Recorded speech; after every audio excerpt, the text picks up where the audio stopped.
ஓம் முருகா போற்றி போற்றி. என் அன்பு குழந்தையை,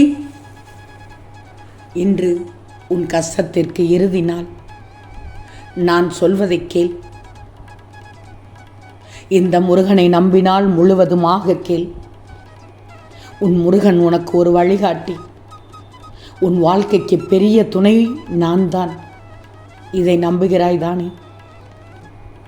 சதா சர்வ காலமும் முருகா முருகா என்று என் பிள்ளை என் நாமத்தை சொல்லிக் கொண்டிருக்கும் போது என் பிள்ளையை எப்படி தவிக்க விடுவேன்? என் பிள்ளைகளுக்கு எப்படி செய்யாமல் இருப்பேன்? நல்லது செய்யாமல் இருப்பேன்? இந்த முருகன் காட்டும் வழியில் சென்று கொண்டே இரு. செய்வதை சந்தோஷமாக செய். ஆனால் பலனை மட்டும் எதிர்பார்க்காதே. வாழ்க்கையை உதறிவிட்டு ஓடாதே. வைராக்கியமாக வாழணும்னு நினைக்கிறவன் எதற்கும் பயப்படவே மாட்டான். உன்னை சுற்றி உள்ளவர்களை நீ மகிழ்ச்சியாக வைத்திருக்க விரும்பினேனா முதலில் நீ மகிழ்ச்சியாக இருக்கணும். உன்னிடம் இல்லாத ஒன்றை நீ யாருக்கும் கொடுக்க முடியாது. யார் விலகிச் சென்றாலும் உன் வாழ்க்கை நின்று போகாது. ரயில்கள் போன பின் தண்டவாளங்கள் வெறிச்சோடி போகலாம். ஆனால் தண்டவாளங்களை தேடி ரயில்கள் மீண்டும் வந்துதானே ஆகணும். ஒருபோதும் எவரிடமும் உன்னை பற்றி விளக்கம் கூறக்கூடாது. ஏன்னா உன்னை நேசிக்கும் ஒருவருக்கு அது தேவைப்படாது. உன்னை வெறுக்கும் ஒருவர் அதை நம்ப போவதே இல்லை. யோசிச்சுப்பார். உன் முருகன் சொல்வது அழகாக உனக்கு புரியும். பயப்படாதே. துணியும் வரை வாழ்க்கை பயம் காட்டும். துணிந்து பார், வாழ்க்கை உனக்கு வழிகாட்டும் தங்கமே. அவமானங்களை நினைத்து அழக்கூடாது. உன் அழகான வாழ்க்கைக்கு அடித்தளமே அவமானங்கள் மட்டும்தான். ஒரு இடத்தில் நீ அவமானப்படுத்தப்பட்டால் அந்த இடத்திலிருந்து நிரந்தரமாகவே விலகிவிடும்.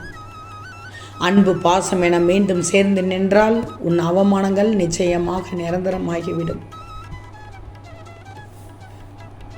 என் தங்கமே, மனிதர்கள் ஏமாற்றி விட்டார்கள் என்று வருத்தப்படாதே. எதுவுமே நடக்கவில்லை என்று கவலைப்படாதே. எனக்கென்று யாரும் இல்லை என்று கண்ணீர் விடாதே.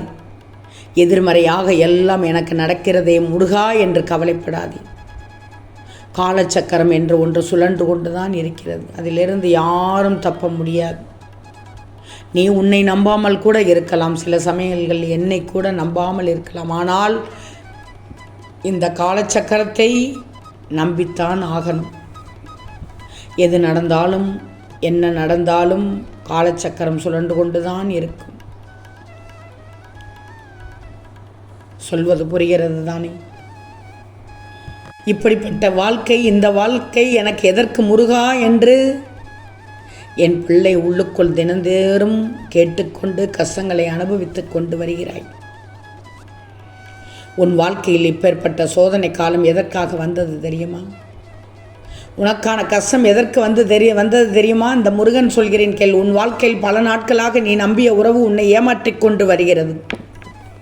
அது எப்போது உனக்கு தெரிய வேண்டும் என்று நினைத்தேனோ அப்போதே தெரிந்துவிட்டது. ஆனால் என் பிள்ளை முருகா, நான் நம்பிய உறவு எனக்கு ஏமாற்றம் செய்துவிட்டது. இதையெல்லாம் நான் ஏன் தெரிந்து கொள்ள வேண்டும் என்று இப்பேற்பட்ட கஷ்டத்தை கொடுத்து விட்டீர்களே என்று என் பிள்ளை என்னிடம் துடித்து கேட்டுக்கொண்டிருக்கிறது.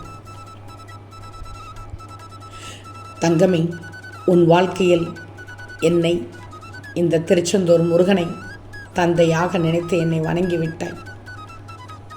என்னுடைய குழந்தையை யாராவது அடித்தாலோ ஏமாற்றினாலோ துரோகம் செய்தாலோ கெட்டதை நினைத்தாலோ இந்த அப்பா விட்டு பார்த்து கொண்டு அமைதியாக உட்கார்ந்திருப்பேன் என்று நினைக்கிறாயா? அப்படி நினைச்சினா அது முற்றிலும் தவறு. உனக்கு அவர்கள் எவ்வளவு முக்கியம் என்று நினைத்தாயோ அவர்கள் மனதில் அது துளியளவு கூட இல்லையே.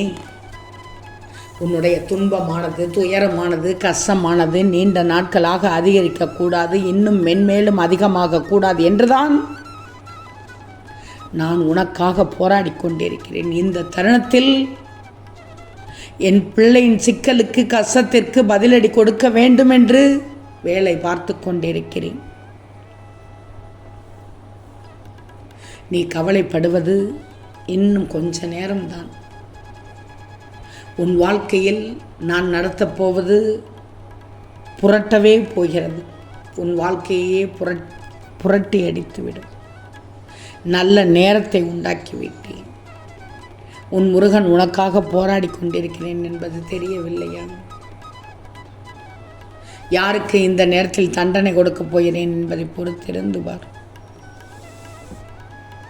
என் பிள்ளைக்கு உன் வாழ்க்கையில் மிகப்பெரிய விஷயம் நடக்கப் போகிறது, உன் கையில் கிடைக்கப் போகிறது.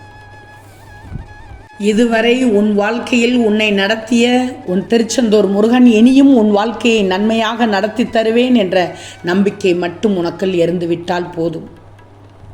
யதார்த்தமானது முதலில் ஆடிக்கொண்டுதான் இருக்கும், தர்மமானது அதை வேடிக்கை பார்த்து கொண்டுதான் இருக்கும், கணக்கு வைத்து கொண்டே இருக்கும். என்ன நடக்கிறது என்பதை இந்த காலமானது குறித்து வைத்து கொண்டே இருக்கும். அந்த காலம் வரும்போது ஆடாத ஆட்டம் ஆடிய அந்த அதர்மத்தை அழித்து இந்த தர்மத்தை நிலைநிறுத்திவிட்டு செல்வேன். இந்த முருகன் நான் செய்யும் தர்ம கணக்கு இப்போது ஆரம்பிக்கப் போகிறது. அதை நீயும் உன் வாழ்க்கையில் உணரத்தான் போகிறாய்.